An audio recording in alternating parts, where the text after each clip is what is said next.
Hello everyone, welcome back to our YouTube channel. So आज मी खाणार आहे चटणी भरलेले पापलेट.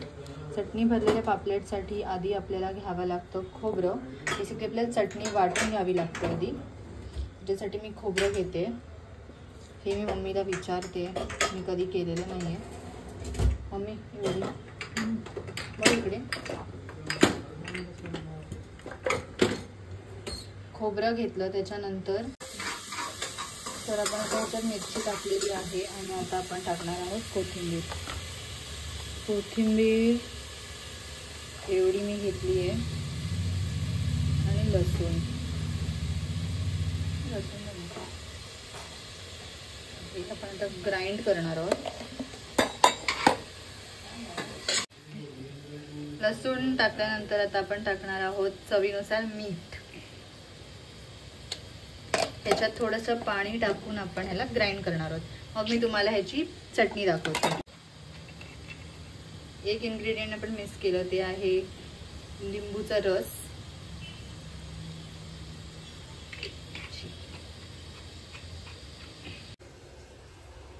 तर अशी आपली ही चटणी रेडी झालेली आहे, तुम्ही बघू शकता इथे.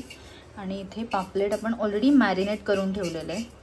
जे मॅरिनेशन मगाशी दाखवलं आधीच्या व्हिडिओमध्ये, तसंच मॅरिनेशन. आणि आता हे अशा प्रकारे कट केलं आहे. हे बघा, हे कट करण्याची स्टाईल थोडी वेगळी असते पापलेट, जे आपल्याला चटणीचे पापलेट करायचे. तर ह्याच्यात आता चटणी भरायची आणि मग फ्राय करायचं. तर मम्मी भरेल चटणी, तेव्हा मी तुम्हाला पुढे दाखवते. तर अशी भरतात चटणी. इकडे तुम्ही बघू शकता.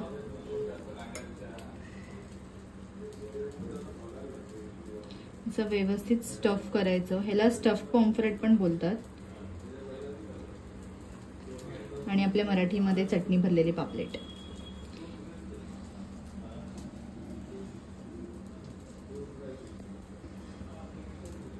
खूप यम्मी लागतं. हे माझं फेवरेट आहे. याच्यासाठी मीडियम साईज पापलेट घ्यायचे. मोठे पापलेट घेतले तर फ्राय व्हायला टाइम जातो आणि पटकन कळत नाही की नक्की फ्राय झालंय की नाही. तर आज मी मम्मीकडून हे शिकून घेतलेलं आहे, चटणी भरून पापलेट कसे करायचे. हे रेडी झालेलं आहे. आणि आता याला असं पीठ लावायचं.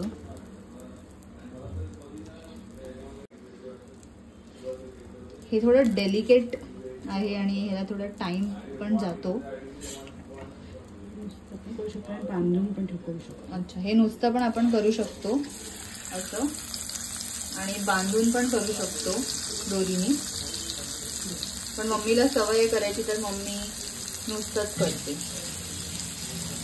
बाहेर येऊ वाटतं. हा, हे जे स्टफ केलंय ते बाहेर येऊ नये म्हणून दोरी बांधतात. आणि हे आपण बनाना लीफमध्ये पण रॅप करू शकतो, केळीच्या पानात. तसं पण करू शकतो.